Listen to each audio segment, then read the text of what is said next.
Now, you may have heard that summer is set to return across the UK after some frankly fairly disappointing conditions over the last couple of weeks. And the reason for the rising temperatures is a really interesting one. Let me show you.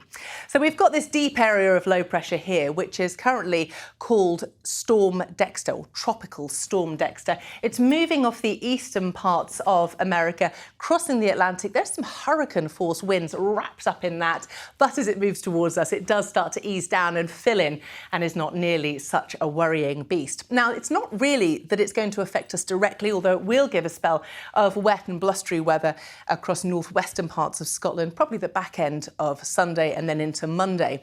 But really the biggest impact is the position of it. It helps to reinforce the area of high pressure towards the south of us, and the position of that low is creating this warm southerly airflow, and that allows us to tap into some really warm air that is sitting currently across Europe, where temperatures are well into the 30s. So confirmation of that.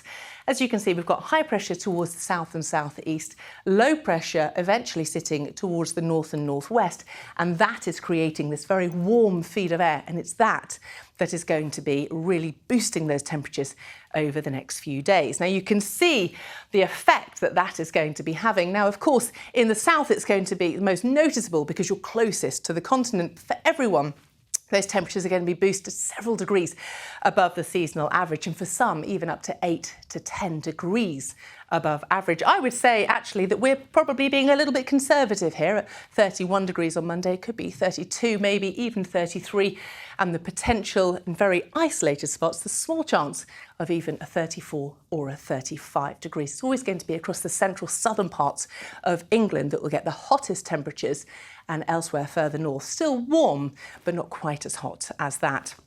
So confirmation of that story for the next few days. Even though temperatures today at 25 degrees are still feeling pretty nice in the sunshine, we are set for a real return of summer and those lovely conditions. And it will take a while for that heat to be easing away as well. So I think we can all expect a really warm or even hot week next week, slowly starting to ease away as we move throughout the latter part of the week. The potential maybe for some thunderstorms. This is very normal with this, but we're definitely expecting a spell of hot weather, much to the relief of parents whose children are off on school holidays. You can finally get the paddling pool out.